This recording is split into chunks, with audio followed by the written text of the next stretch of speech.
After Joshua was born in Bethlehem in the land of Judah during the time when Herod was king, Magi from the east came to Jerusalem and asked, "Where is the newborn King of the Jews? For we saw his star in the east and have come to worship him." When King Herod heard of this, he became very agitated, and so did everyone else in Jerusalem. He called together all the head Kohanim and Torah teachers of the people and asked them, "Where will the Messiah be born?" "In Bethlehem of Yehuda," they replied, because the prophet wrote, "And you, Bethlehem, in the land of Yehuda, are by no means the least among the rulers of Yehuda, for from you will come a ruler who will shepherd my people Israel." Herod summoned the Magi to meet with him privately and asked them exactly when the star had appeared. Then he sent them to Bethlehem with these instructions: "Search carefully for the child, and when you find him, let me know, so that I too may go and worship him." After they had listened to the king, they went away, and the star which they had seen in the east went in front of them until it came and stopped over the place where the child was. When they saw the star, they were overjoyed. Upon entering the house, they saw the child with his mother Miriam, and they prostrated themselves and worshiped him. Then they opened their bags and presented him with gifts of gold, frankincense, and myrrh.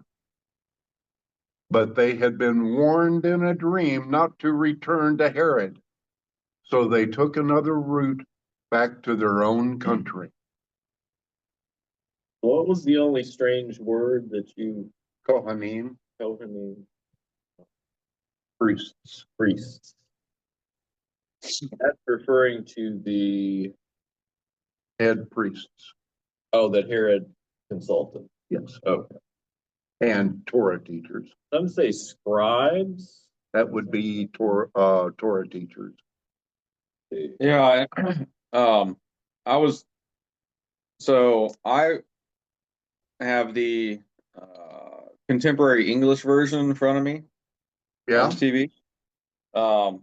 I kind of cross-referenced it with the ESV to figure out which one I wanted to read before you, William, said that you'd be using the ESV. And I have the contemporary version in front of me. And on the scribe thing, that is one of the differences I noticed. All three of them describe that a little bit differently.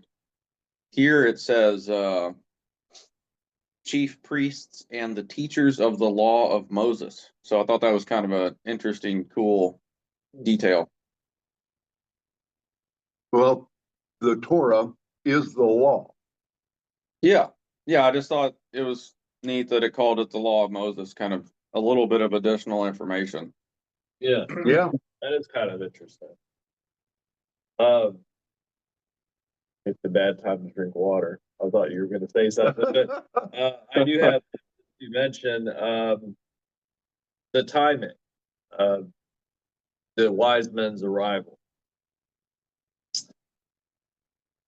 It's kind of, well, I don't know if it's common knowledge, but the wise men are often included in the manger scene. But the translation does say that they arrived after the birth. Could have arrived up to, Herod was probably being extra careful with the whole 2 year.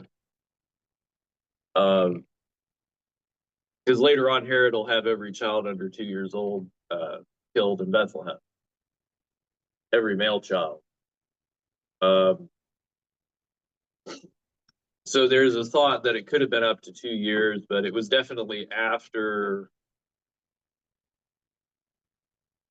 he was presented in the temple. But it was after the shepherds arrived for sure. Because they went to the house. They went to the house. That's exactly right.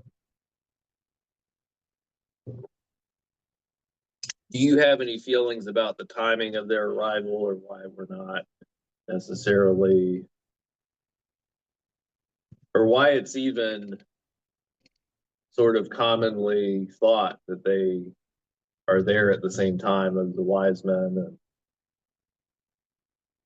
Well, they are. Well, of course, the wise men would be there at the same time as the wise men, but at the same time as the shepherds. They're often included in the nativity scene, and I've often wondered. I think they were included in the Christmas celebration just because they are an important part of the overall story of Jesus' birth. But I mean, anyone really close to the story would know that they came sometime afterward. But most ordinary people would not be aware of that fact. Well, they are kind of a segue, in a sense, from the time of Jesus's birth and when Jesus is a baby or an infant, and this flight to Egypt. Because it seems like things kind of pick up after, they bring these gifts that prepare the family to go to Egypt. And it's almost like you do have the shepherds arriving, probably telling of the angelic encounter they had that led them to the manger. But I would imagine that Mary and Joseph encountering these wise men who give them these gifts and then having to go to Egypt, it kind of seems like these are the last people that they see in Bethlehem. So this kind of ends that chapter.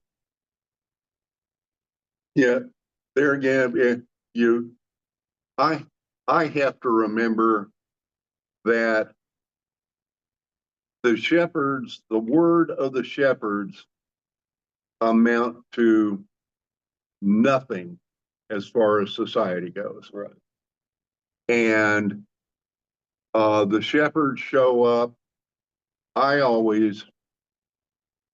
Once I began studying, the word of the shepherds meant nothing. And they couldn't give a testimony in court. Well, by and large, the word of the shepherds meant nothing. Culturally, too. Culture, yeah. And they came up, they came and witnessed right after Jesus was born. And I always, after I started studying, figured that the wise men saw the star at that time. Was when they saw the star in the heavens. But it would have taken them a while to make the journey. It would have taken them a while to make the journey.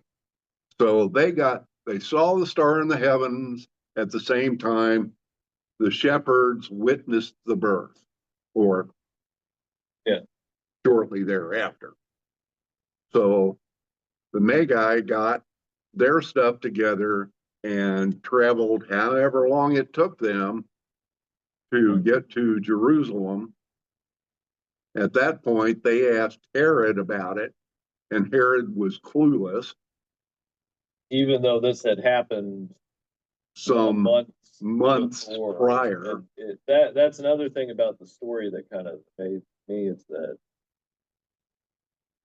the shepherds witnessed the birth and went out, and I believe it says they went out and told people.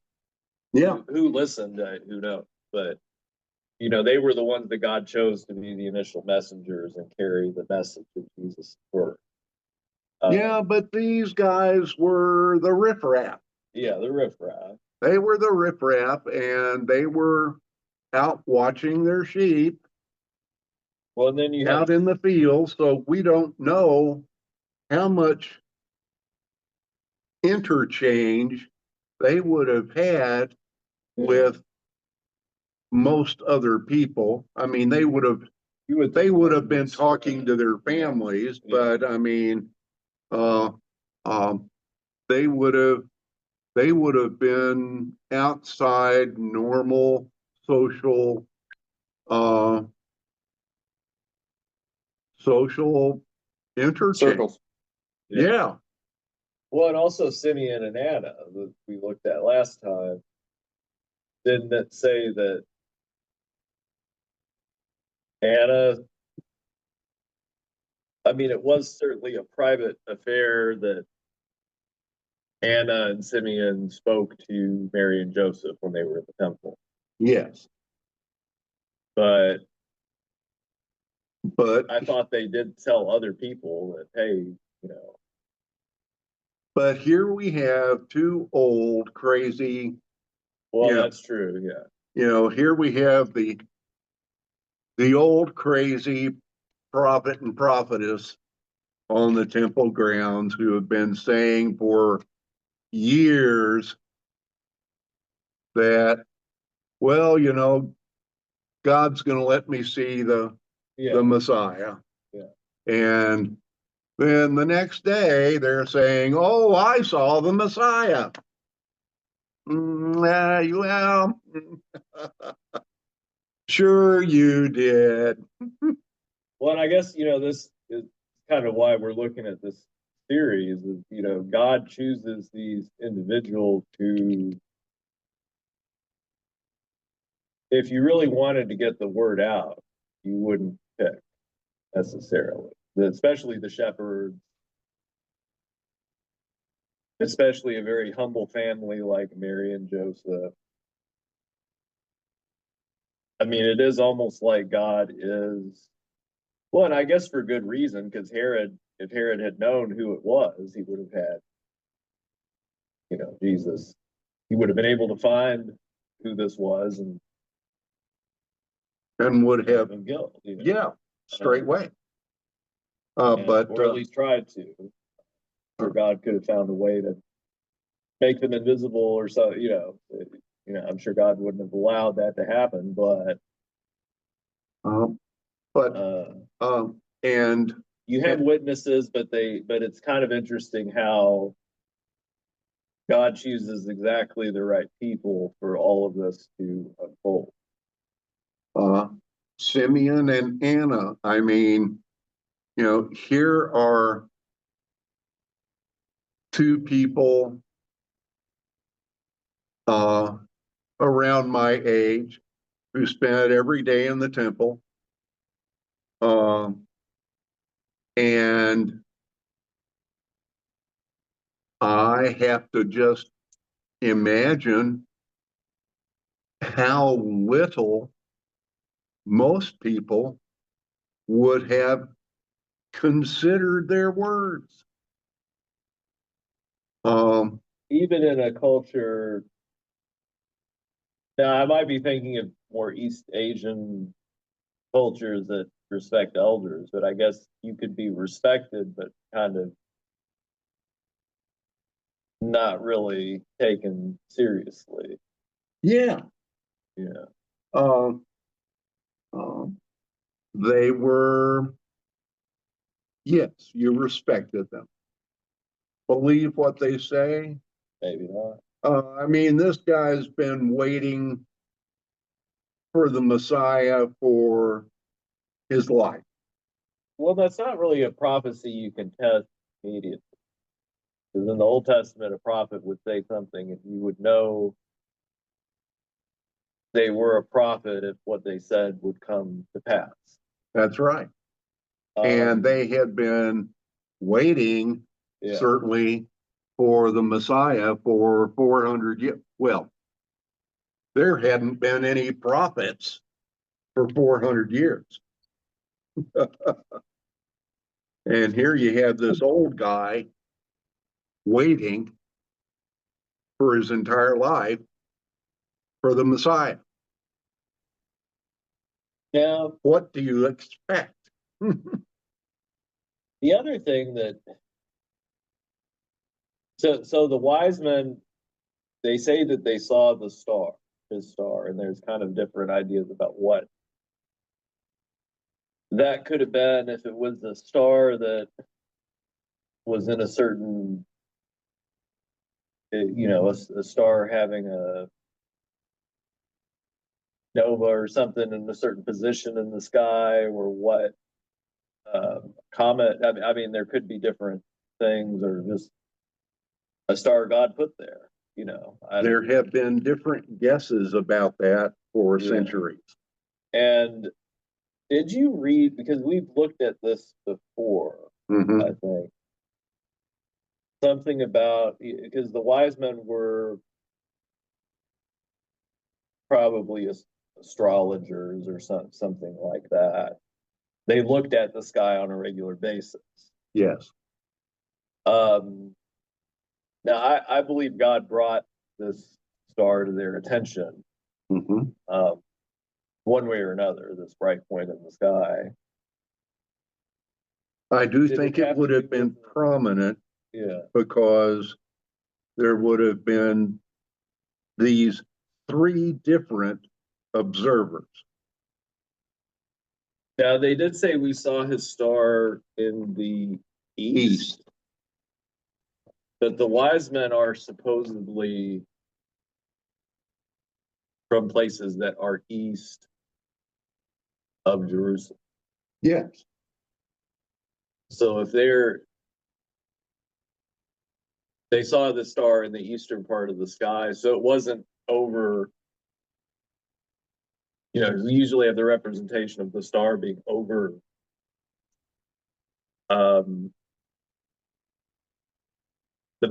over Jerusalem. Yes. So it wasn't, it could have been that it was guiding their way. It could have been that they saw it in this was something I think we had looked at, that they saw it in a certain part of the sky that represented the nation of Israel or something, it had some kind of positioning that clued them in, Right.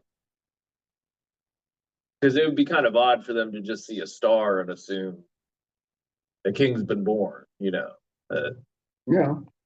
Well, I mean, but it being in the sky doesn't quite fit the description with them showing up and being amazed at the star. Yeah. It acts like they got like up close and personal with the star. Or something that defied, I guess, that went against what you would normally see, or some kind of anomalous. Yeah, I mean, it talks about the star moving and then stopping. That's true. That's true. And then they saw the star.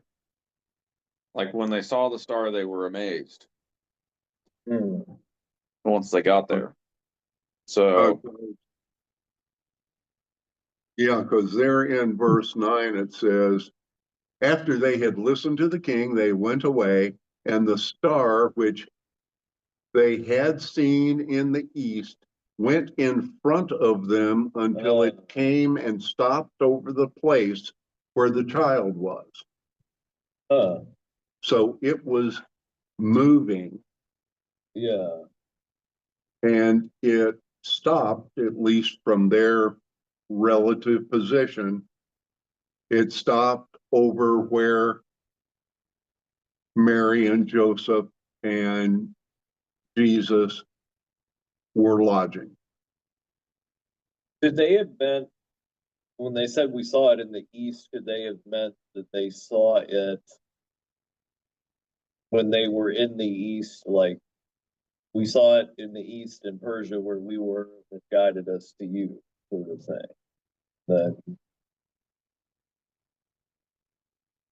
I mean, I don't know. This might be kind of getting too deep in the weeds on it, but you know. Well, I mean, they could well have seen it in the eastern sky. Yeah. I mean, we don't know. Exactly. You know, there's just way too much about this that we don't know. We're not really, you know, given. But something about this star they saw led them to understand that this star indicated the birth of the king of the Hebrew. And I do want to highlight something about the wise men that, you know, kind of distinguishes them from Herod and the scribes, and I guess those of the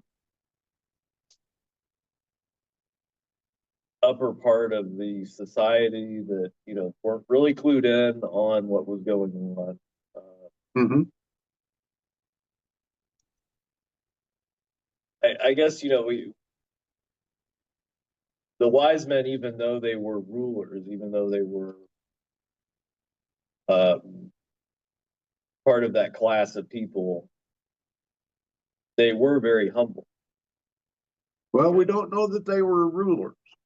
Well, at least they were in the court of a king. Definitely upper class. They had the freedom to go do what they want. Quest, yeah. You know, they were willing to leave everything behind to go and follow this star. And also, I think it's something that kind of gets overlooked that they went into Herod's court and they asked, you know, they didn't act like they knew everything. You know, they asked questions. Mm-hmm. You know, whatever information they didn't have, they were aware of it. And, you know, they shared what they knew, but they didn't really go beyond that. And they were aware that where they needed to go and who they needed to ask, but also, I don't know, I've always kind of seen something in that, you know, they were willing to follow God's direction and also seek, you know, when they didn't know where to go, they were willing to seek to find the answers.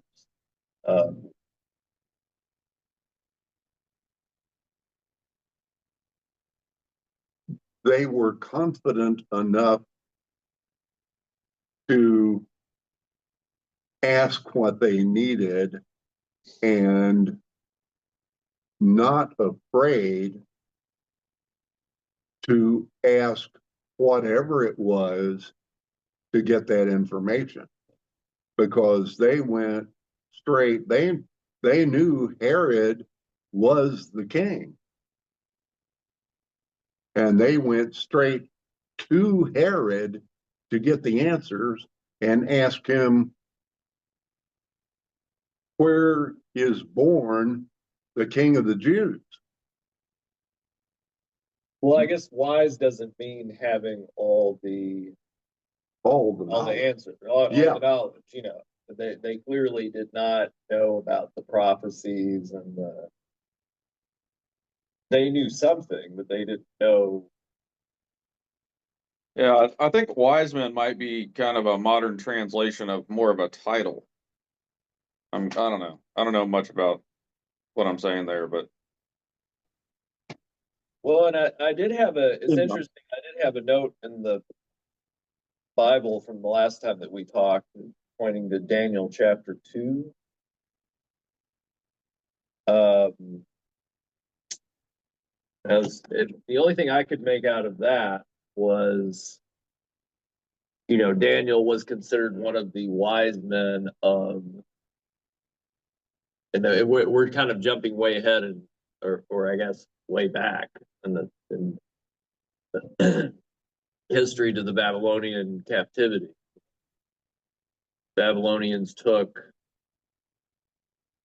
the certain kids out of the nobility that were in Jerusalem and raised them to be wise men in the court of the Nebuchadnezzar, I think, initially. So they were kind of more like counselors for a king, but also they would have dabbled in esoteric things and trying to, you look like you found something in your It's just Bible. that in that section in Daniel, these people that the king was asking for answers from were astrologers and magicians, Wise quote men, unquote. magicians, astrologers. But here's Daniel, and he's popping up, and he is somewhat apprehensive, but he is willing to this secret has been revealed to him by God, and he is, since he has had this secret revealed to him, he comes and lets Nebuchadnezzar know that it is from God, and he shares that. And he doesn't want any of the other sages harmed because they haven't been able to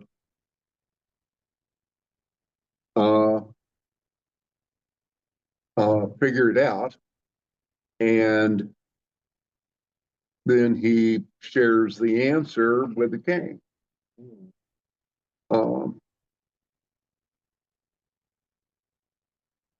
Doesn't mean he's an astrologer, doesn't mean he's anything else, but God has given him the answer and he has shared that. So in that sense, he is a prophet. Yeah. So we have Matthew in this sense being a prophet in this particular situation because he is merely conveying information.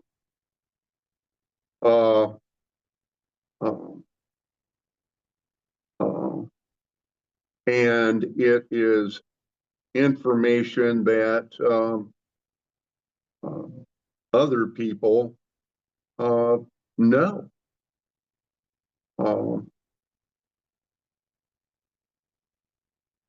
These wise men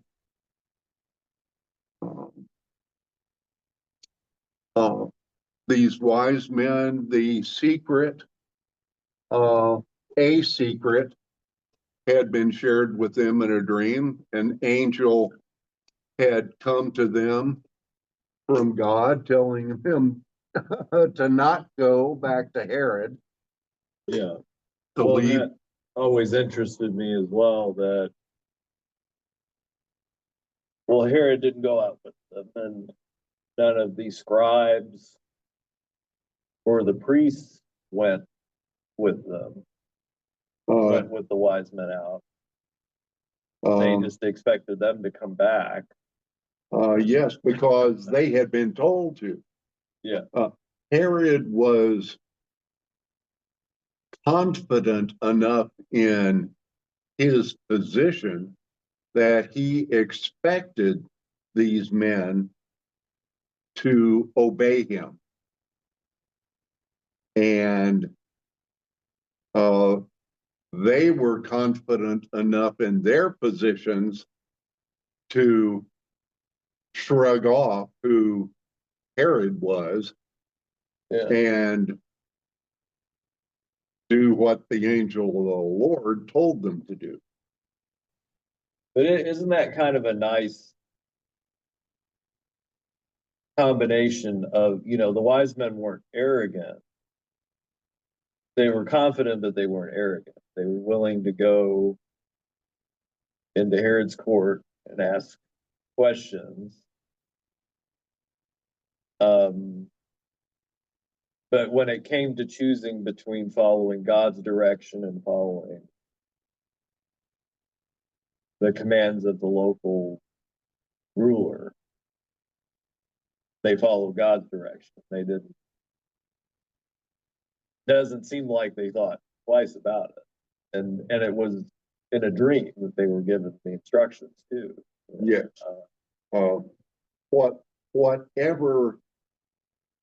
Whatever appeared to them, it was clear that it was an angel from God that gave them the message. I cannot say that I have ever had a message given to me by an angel from God, but I have every faith that if Gabriel ever came to me in a dream and told me something, that I would know that it came from God. That you wouldn't just shrug it off as like, well, I must have eaten some. Had a bit of bad potato or something. Yeah, I have every faith that God would allow me to know that it was from him. And I guess through the Holy Spirit's help. Because it does seem like everyone who had a dream or a vision in the story was able to tell the difference between, okay, this is God and this dream is different. Yes. And all three of those men received the same dream. And I guess this was something we talked about when we were talking about Joseph in this series. To me, that also took a lot of faith. Well, I mean, we'll see later on if we talk about them going to Egypt, that took a lot of faith, but also taking Mary as wife, because, she was saying that she was pregnant, and that just would have taken a lot of would have taken a lot of faith, and he was able to go off of a dream. And well, you brazen hussy, what are you trying to tell me? Yeah, I mean, yeah. The contrast between Herod, so you have Herod and the scribes, and it says all Jerusalem, but I think that's a sort of a hyperbolic description of like all the leadership of Jerusalem were alarmed. Yes.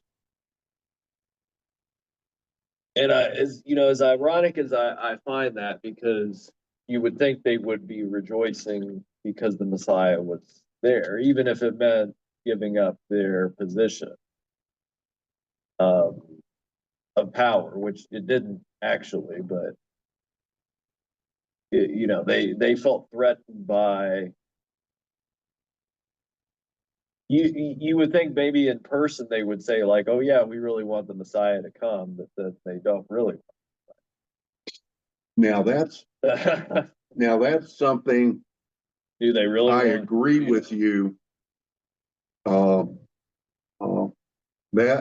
That is an action that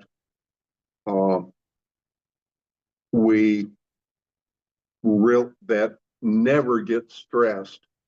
That is really important.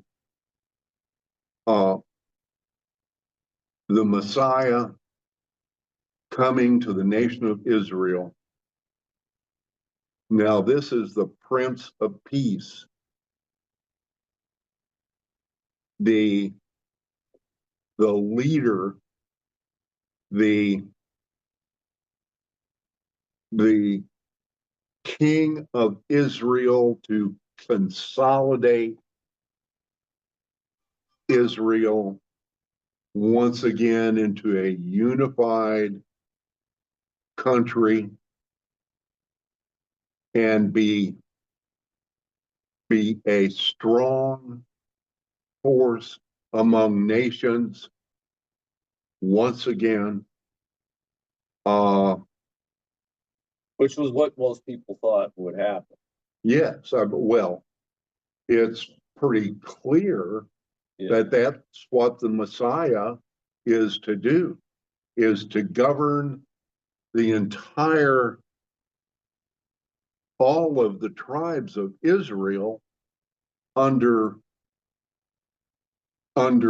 his leadership, and it be a peaceful leadership, and be a ruler that would be wonderful for all of the people of Israel. And here you have King Herod and everybody underneath him seemingly sweating bullets. Yeah. Why? I mean, and you would also think that they would want to be off. I mean, at least the common people were wanting deliverance from the Roman. Peter was really excited about that, and the disciples, I would presume, kind of thought that was going to happen until they later understood what kind of a king Jesus was. Jesus is. But well, have we established that it's all that it's just the rulers and people related-ish to Herod in the power structure, or is it? now Herod was put there by the Romans, right? He was not a. Yeah, he He was was kind of an artificial. Yeah, he was construct. decided upon by the Romans and allowed to be in the position of king over the Jews, as long as he did what the Romans wanted him to do. And then, I mean, it does seem too that a lot of the Pharisees, there would be exceptions like Nicodemus and people like that, of course, but they were also just, even though they might have, when talking to their constituencies or congregations, said like, oh yeah, we can't wait for the day the Messiah comes and delivers us from these Gentiles that are, controlling our land, or but they secretly enjoyed being in the position that they were, and they enjoyed the benefits because they weren't. Well, they were at least comfortable, and they were comfortable. Yeah. and that the Messiah coming would have been a huge change. Nobody wanted the Roman taxation. Nobody wanted the Roman legions in town. But they were also protected too. Like they weren't. Oh, that's right. The Romans weren't the Babylonians. That's were right. pulling them off by their hair, and. That's right. I mean, they were protected in that sense. The Romans kind of let them do within reason what they wanted to, sort of. I mean, they did put upon them to carry burdens and do different things if they asked them to, but the Egyptians weren't there with their armies, and no. So in that sense, they were protected, and really pretty much the Romans, left them alone as long as the taxes were paid. But the Romans wanted respect, and there were, if a Roman soldier asked you to do something, you did it, and that was like fingernails on a blackboard to most everybody. It didn't happen all that much, I don't imagine, but it happened enough to make people irritated about it. Well, I guess just the more you look at this story and the contrast between, and it's almost like God has a sense of humor or something. I mean, well, he definitely has a sense of humor. The people right here. I mean, the people that you would expect would be excited on the surface, I guess, or we would have said they would be excited about the Messiah coming, are the ones that are terrified. And then, you would, on the surface, you would think these wise men who were from another empire, probably Persia, something like that, wouldn't want a strong leader of the Jews around. I mean, you would think that they would either would be indifferent or they would be there to stop, but instead they rejoice at, I think it mentions a few times that they rejoiced at seeing the star, and then rejoiced when they saw Mary and Joseph and the baby in the house. They came to worship him. Yeah. I mean, it wasn't simply being glad. They came to worship him as a God. And I think that's something we oftentimes completely overlook. Yeah, because it does use the word king of the Jew, but it is clear that they came to worship him. They're as in something more than just a regular king. Is it there in verse 11 or 12? In 11. On entering the house, they saw the child with his mother Miriam, and they prostrated themselves and worshiped him.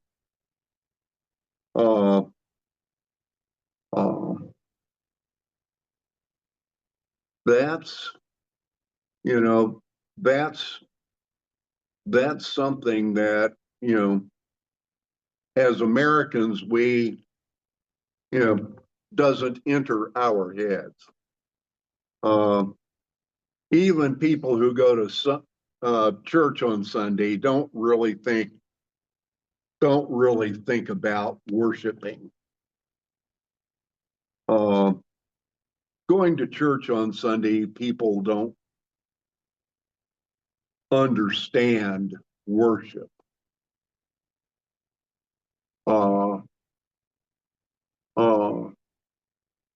Singing a few songs and hearing a sermon on Sunday isn't worship. It's not that mental focus and awe associated with focusing your being on submission to the deity. And I think one of the reasons is our being so many centuries away from a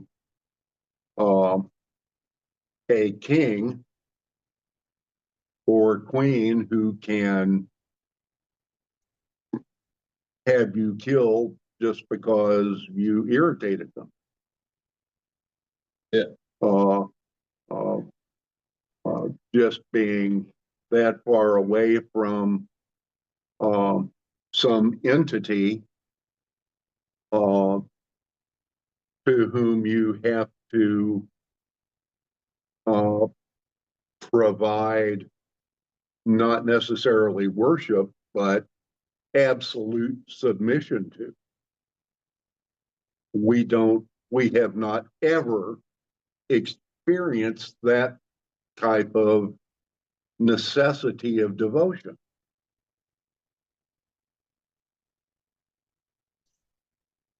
And, never having had to experience that,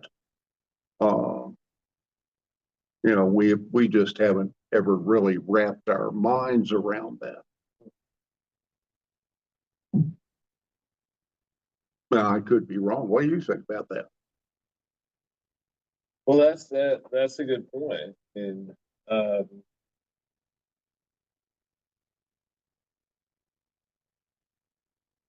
yeah, do you think people today really worship? Well, I do look at, and I don't want to be too far extreme with this, because there is a point. I guess I could, and I'm guilty of this sometimes, saying something about the music at church or something like, well, it's not quite. I wish they would have had these songs, not these ones, But being too focused on style, I guess we have many options here as far as style of worship and setting and all of that, that we can hop around and go to different places and find something that fits our taste, Mm-hmm. And I mean, it is understandable on one level, but on another level, if that's the main focus, we're not really worshiping. I think people forget that worship, it's not for us. It's for God. Yeah. Doesn't matter how we feel We can, about the music.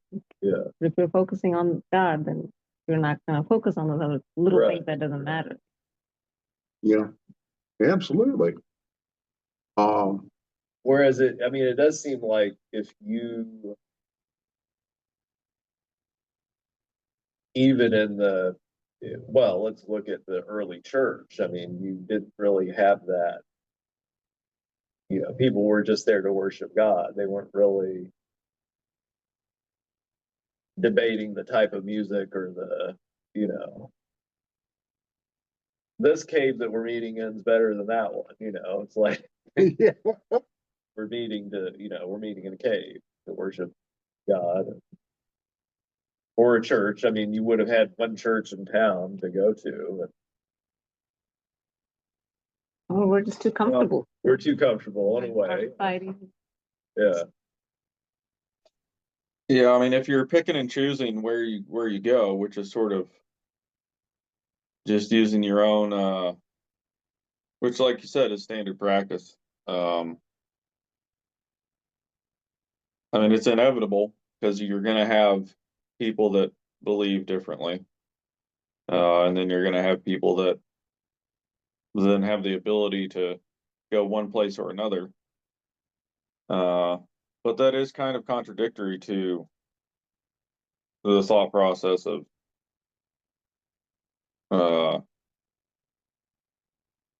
worshiping something in a way. If you can, I don't know, picking and choosing your own interpretation, which I guess you have to do. But either way, William, you brought up the music thing in church, and that's what I was thinking about when you were talking, Dad, about people worshiping or not worshiping. I do think that like the hymns and the music in church is sort of the primary means of actual worship, where it instills that awe. I think that's one of the main reasons for music, is that sense of awe that it imparts. So yeah. I guess the other thing was like, But it's not as, I mean, it's not like people typically, the way the translation here read for the prostration, they prostrated themselves and worshiped, was that they kneeled down. Now, I don't know if it's like Right. kneeled down and also bowed and put their arms out or something, or if it's just simply kneeling, which is more the flavor of when somebody says they prostrated themselves. I mean, that to me is like, you kneel down and then like also bow and hold up your hands or something, uh now that's but something I have wondered about. That people do Yeah. like raise up their hands, especially in your church, William. they they Like do. during singing. I have kind of wondered, now that you mentioned it, though, that the kneeling down. Now, I did go to a Catholic school when in middle school, and we went to the mass during the week, so I was exposed to that. And then I think it's St. Mark. And I don't want to give away too much of our past, but you would go and kneel for communion, but it seems like it's very, in the culture that the Bible is set in, kneeling and bowing. I mean, even if you go to Jerusalem today, you go to some of these holy sites, like the place where Jesus was born, that there's a church there, and they have services, and people are kneeling and bowing. And how did that get lost? And is it just a Western thing? We don't really do that much, or is it just? I haven't really thought about it that much till now. I mean, we do raise our hands. It's about comfort. Comfort. It hurts our knees. Yeah, it's all about it's my opinion. Yeah. But it's all about comfort. Yeah. And that separates us from it separates us from a lot of things. If you're down on the ground, it allows you to be more focused on the reason you're down on the ground. Right. I believe. And if you're sitting up, your mind has more of an ability to wander to a variety of topics. The more comfortable I'm sorry, go ahead. Well, I was just gonna say, I think as a culture, maybe partly because the origin of the United States for through, what, I don't know, what was it, the Reformation, or I don't know, but we came over here as Protestants, right? So that's not exactly bowing down to tradition, or not bowing down to the, I don't know, some overarching belief or idea. So in that way, we were sort of not bowing down. And then, as what I'm getting to is, as a culture, I feel like we've moved slightly away from like the absolute submission mindset. Probably even in respect to relationship with a God, in some ways. Are you 'Cause talking about more like individualism and versus a bit, yeah, because I think, kind of taking yeah, I that? mean, in a lot of different ways, we are sort of anti, or not at the same level of like buying into, well, we're not communists, hopefully. So we're not like, we're not really in the mindset of being in absolute submission to any group or person. That's kind of anti what a lot of things what we stand for as an American is maintaining your own reason, and so at some level. Well, Which, I don't know, if I feel like if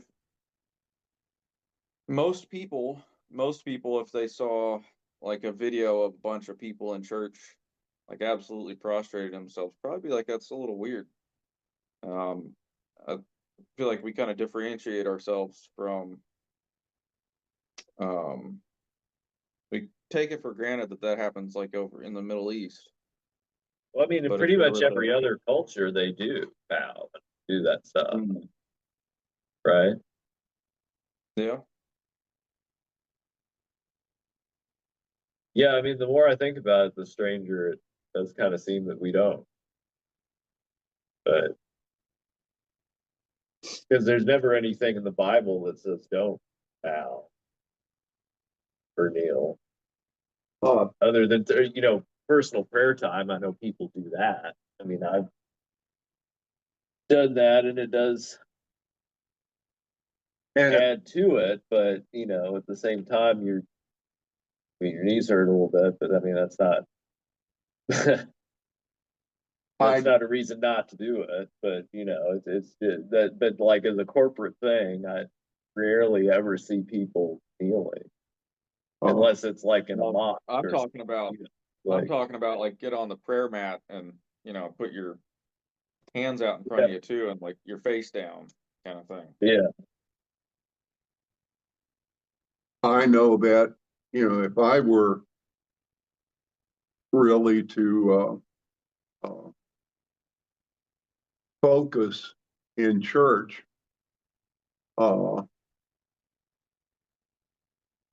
my wife would probably poke me and accuse me of going to sleep,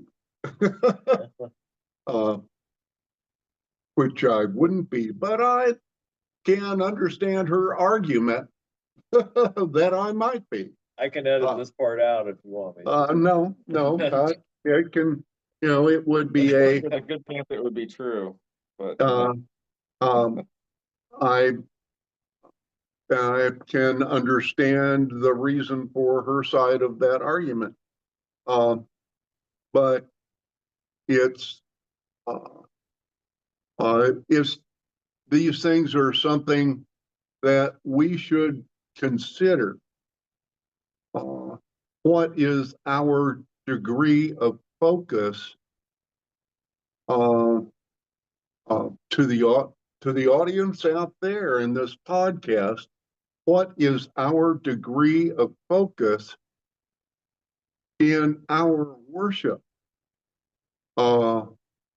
When we are coming before God and talking to Him, are we offering the type of focus that these wise men had?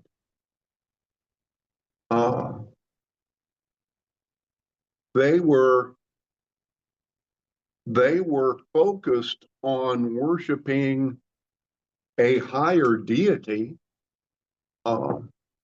They almost certainly were not focused on worshiping the God of the Jews, but they respected the God of the Jews. Now, the Jewish people at this time were not necessarily renowned in the world. I mean, there was a time at the time of Solomon and David where the kingdom was kind of large. Yeah. But I mean, them coming all this way certainly was not because they had any kind of awe or respect for this particular people group. No. That's Uh, uh, they were a semi-significant little country that was controlled by Rome. that was controlled by Rome. Um, But there were a bunch of little countries controlled by Rome. And they worshipped, they worshipped by bowing down, and but also their gifts. I mean, you could see their gifts as an act of worship. These three gifts, and they're also prophetic. Speaking about prophecies and such, the gifts were also prophetic. Mm-hmm. Now, that's something that does kind of get overlooked, the three gifts, and the significance of them. Because, the gold, Jesus's kingship, is it frankincense or myrrh that was the embalming thing?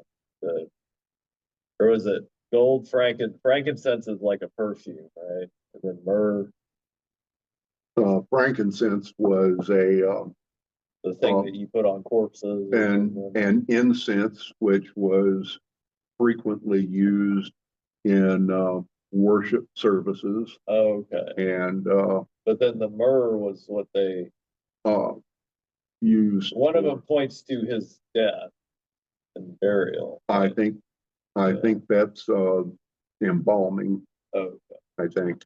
Now, how clued in do you think they were when they gave these gifts? I mean, obviously, gold. They knew that he was a king, so gold could be understood. But the frankincense. Well, all three of them were valuable. Well, that's true. Yeah. I guess you could have just given more gold. So I guess it's frankincense that is primarily it's a resin that comes from a tree, as is myrrh. I just Googled this. But yeah, the one used for embalming looks like it is frankincense. They're both fragrant oils, though. It's like their primary reason for existence. Oh. I've just thought that those were unusual gifts. Just aside from the gold, I mean, if it was all about just giving them money for their trip to Egypt, I mean, just give them a bunch of gold.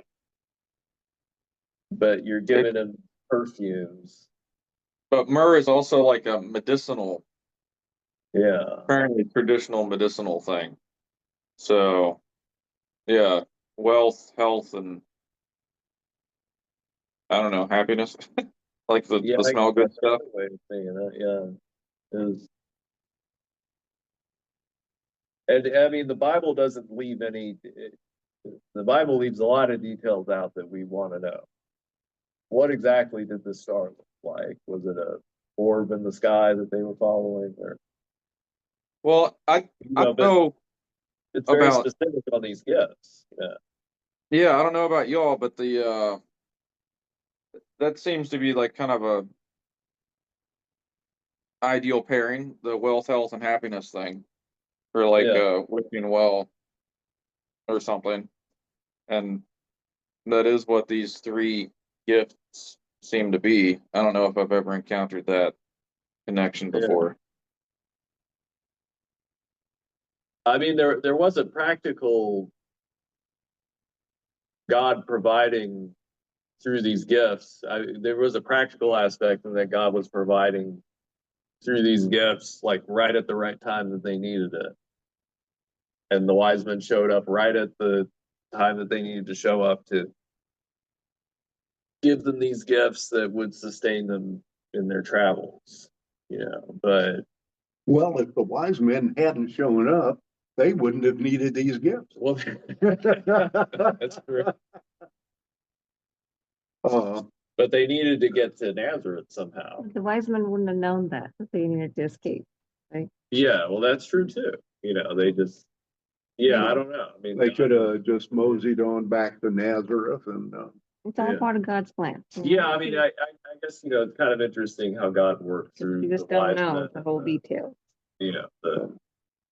Who inspired that, how God inspired them to give these gifts. And but to fulfill prophecy, they needed to go to Egypt before they went to, back to Nazareth.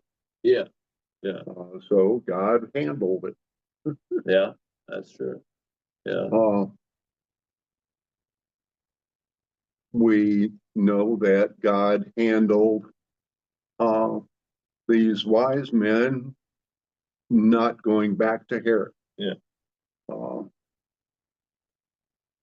And I know we don't cover it, but Herod massacred children. I mean, it wasn't like thousands of kids he slaughtered. Well, there probably were not that many male children that he killed. well, this is a little, I guess maybe macabre or something, but I guess it is evidence that church where Jesus, that's built over the place where Jesus was born, supposedly Mm-hmm. the place, probably the place. Yeah. Constantine thought it was the place. Mm-hmm. So take that for what it is. But they found in the caves below there where there's kind of the manger place, and then there's like another cave down there where they found a bunch of bones with Infants. male infants. I don't know if you can tell if they were male, but a bunch of infant bones in a cave that would have dated for the same time frame, that there was some sort of mass grave there. How many? I don't know if they counted them. I would have to go back and look at that video. I mean, maybe 100 or more. Oh, wow. I mean, there was a good amount that, it was some kind of something happened. Wow. Well, it would have been everybody under 2, so it wouldn't have just been babies, but would have been, I don't know. Bethlehem was a suburb of Jerusalem, sort of, but maybe not as much in that time. It's kind of a village. Well, that's, Today it's part of Jerusalem. Yeah. It's part of Greater Jerusalem today. But still it was a significant loss for the community. Yeah. But we look at that and we think, what a terrible, terrible thing for Herod to do to that community, just to rid the community of the newborn Messiah. Well, again, I know we talked about this a couple of times, but I'm always kind of surprised that Well, not only killing the kids, like the Pharaoh in Exodus,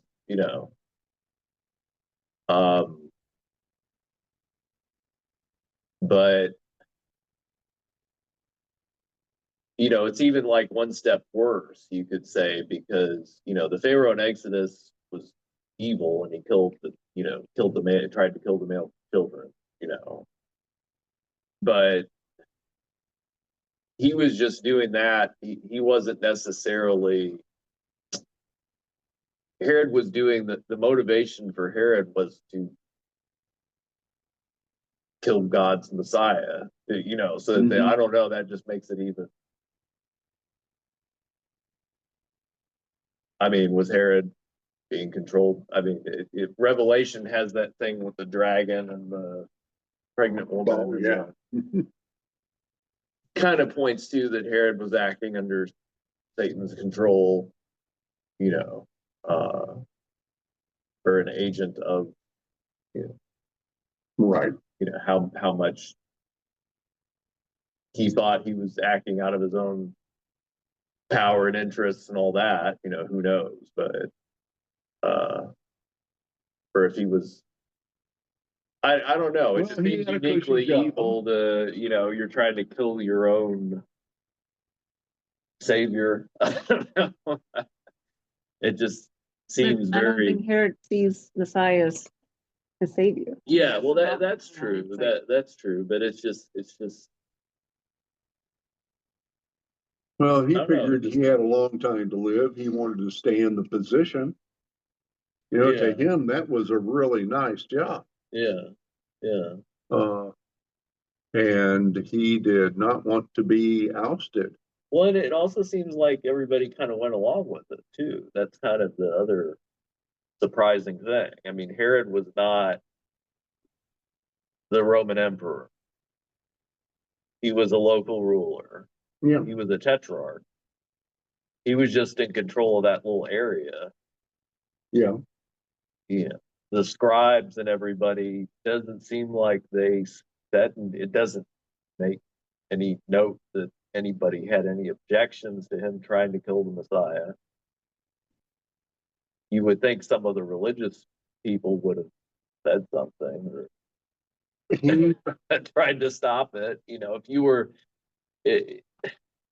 Well, there again, though, the Messiah coming upon the scene would have really done away with the religious leaders' cushy jobs.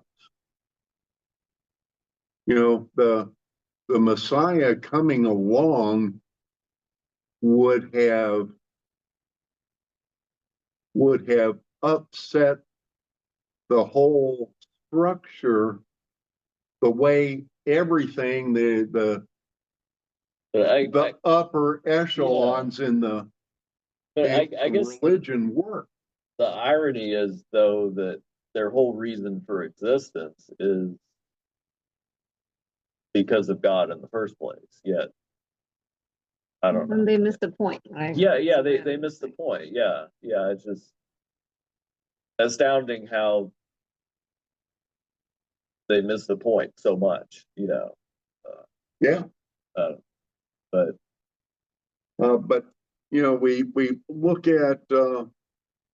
we look at the wise men, and they have a deep-seated respect for the God of the Hebrews. And how much respect do we have for the God of the Hebrews today?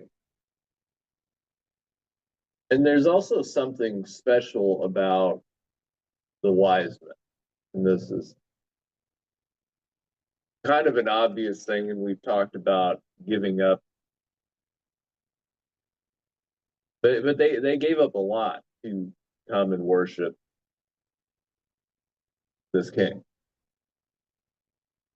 I mean, the shepherds maybe they left their flocks out in the field when they went, scurried on over to the manger. But, and I'm not downplaying the shepherds and their part in the story or anything like that, but they didn't really, the wise men had everything. I find the wise men inspiring in a way because they had everything to lose by going out here, leaving their whatever job they had, if they were kings or if they were, in the king's court, risking offending the king that they were serving, the comforts of a palace and the, that life, and going to a foreign country and not, I guess they spoke Aramaic. They conversed somehow. Maybe they had an interpreter. They probably spoke Aramaic. Aramaic was, at that time in the world, kind of the common language. Yeah. So they were probably covered in that. But like you say, it's leaving home that would have left their position open. And they had to go a long way, be gone for a long time, take a dangerous journey with their treasures. And even if they had protection, they would have, this would have been a big risk. The shepherds didn't have much on them. They didn't have that far to go. Yeah, they did go, and they were. Like you say, these guys probably risked the most because I think at this time, with offices as high as these, there was always somebody wanting your job. Right. We see that in Daniel. Yeah. They're always trying to knock him off the, always somebody wanting your job. Yeah. And to be gone for several months,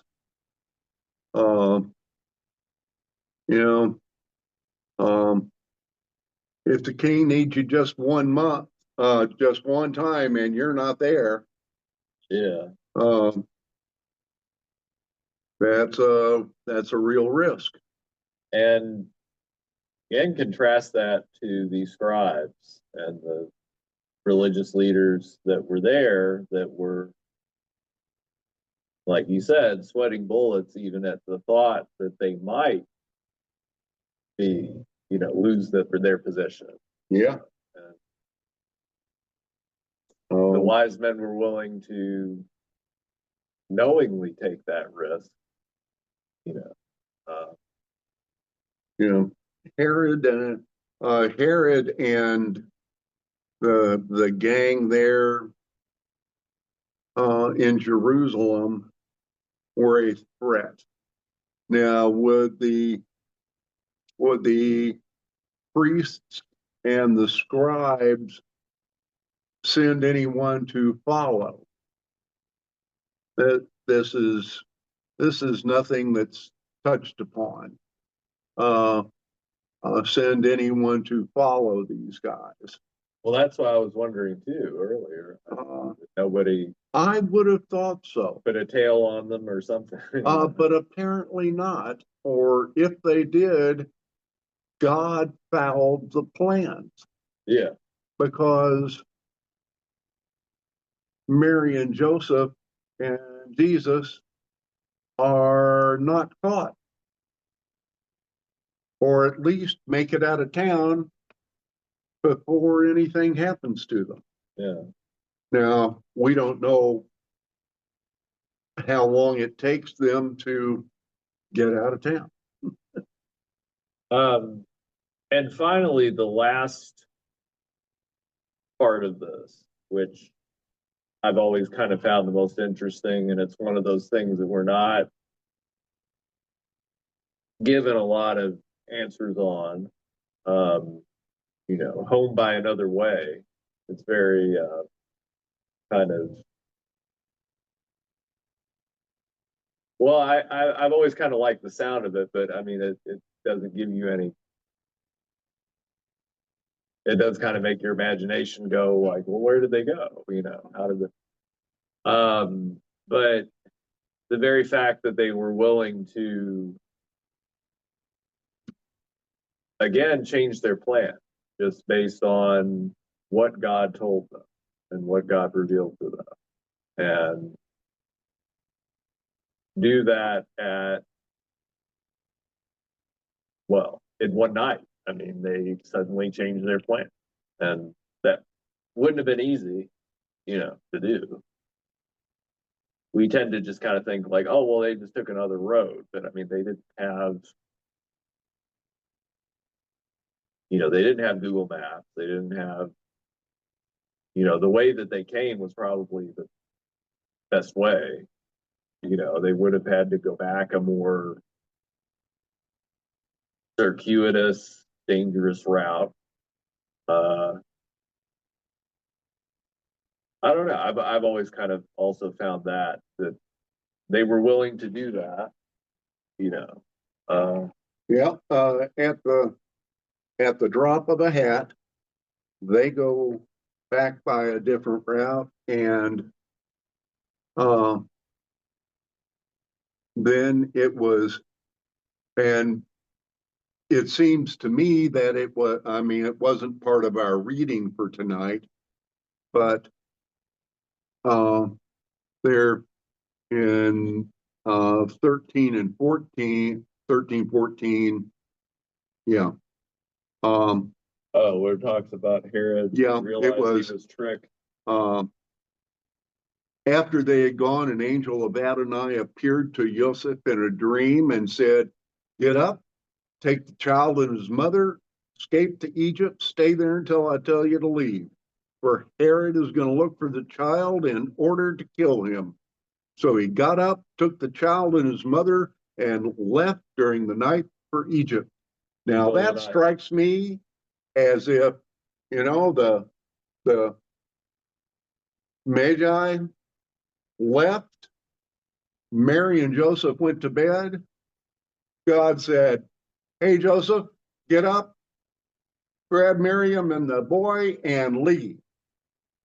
And they did. So, like that night, they packed up their stuff and left.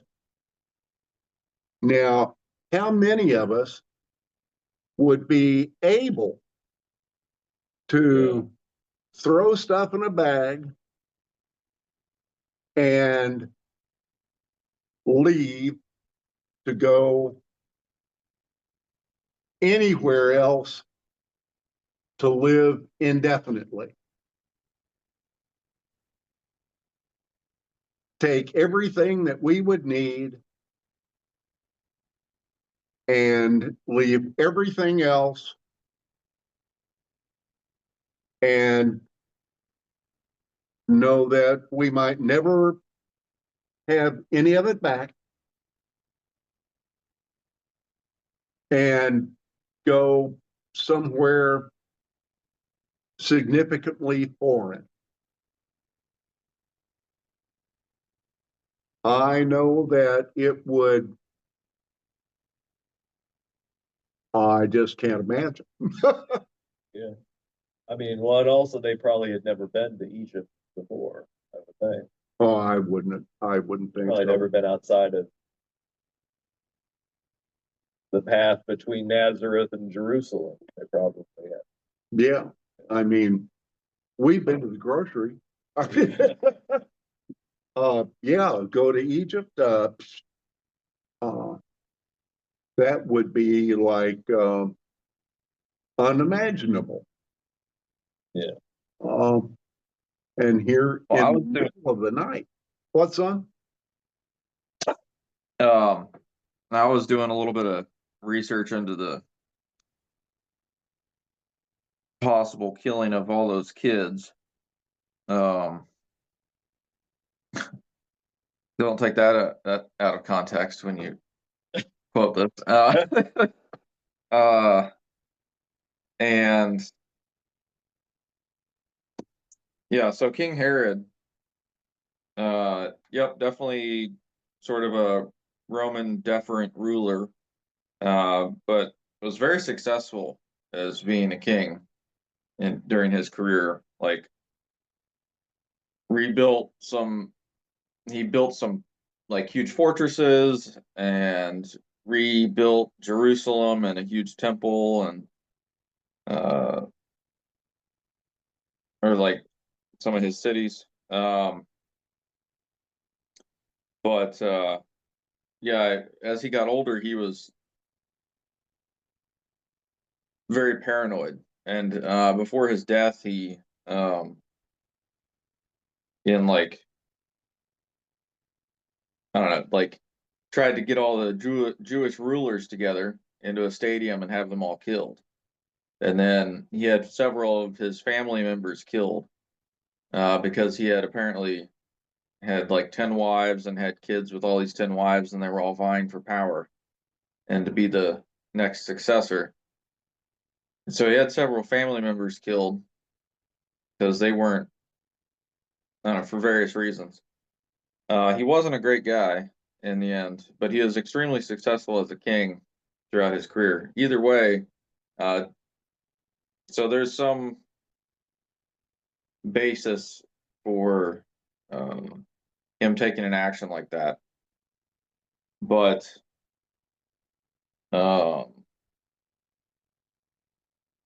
Bethlehem at that time would have had only about 1,500 people in there. So taking male children 2 years or younger would not have been a huge number of people. Maybe the thing I read was a guy estimated like 12. That seems maybe a little low with the number of kids they had, but even if it was Didn't have 20. more kids back then, right? More young What's that? kids. Yeah. Well, they would have had more young kids than. Yeah, that's what I was saying. So Yeah. yeah, I mean, even if it was 20 or 30, probably wouldn't have been more than that. Like male children, 2 years and younger. So that's only half the population.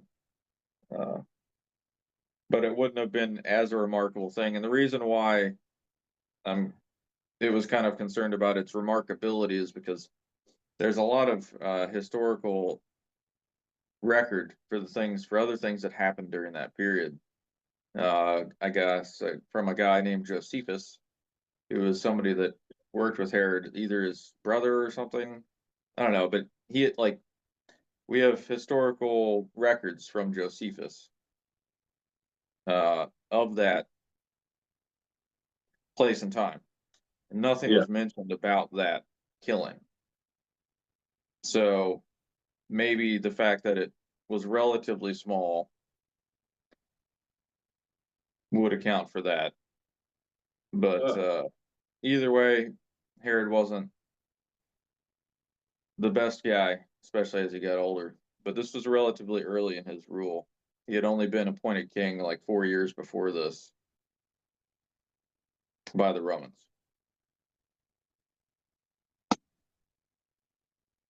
None of the Herods ever seemed to be good guys. Thank you. Thank you. Yeah.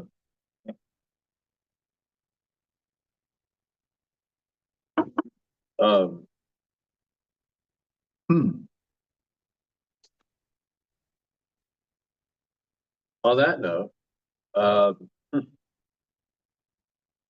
you have anything to add about? Now we're not given where these wise men came from, but just that they weren't Jewish people. They probably came from Persia or someplace like that. Yep.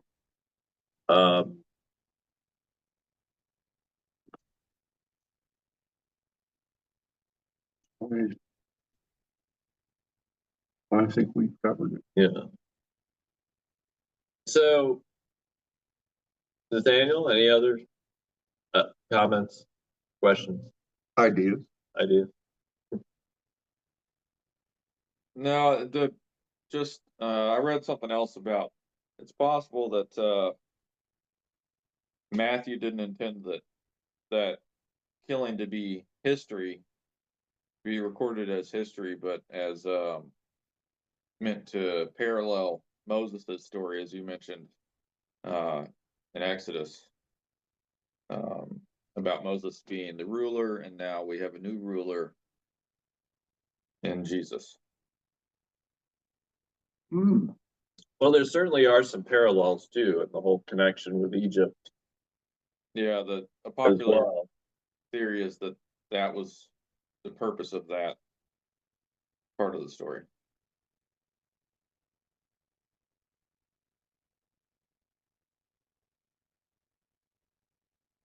But I'll send that. We can't show it on here, but it is on YouTube where you can go and see that cave where they have, because the manger was probably kind of like a cave, and even at that time, but now it is a church built on top of it. But there is this area where you can see that they, have these bones that are there. So take that with what you will. But this has always been one of my, not the killing of the children, but the wise men. The wise men coming has always been a fascinating story to me, at least, and I just see that we have a lot to learn from their example, and that how God can involve people who we don't expect. It's like the shepherds and their kind of lowly status, or the wise men as these outsiders that, and even as we'll see later on in Jesus's life, the Pharisees really do get a kind of a bad rap. I mean, for good reason, but Nicodemus is an exception, and God calls people from all walks of life and backgrounds, and that's also kind of a recurring theme that we look at. So, thank you for listening, for watching, and we will be back to our series next week that we were in, Humanity of God, and we will be picking up somewhere in the Old Testament and moving forward with that. And we hope you have a good new year, had a good new year, and we will talk to you next time.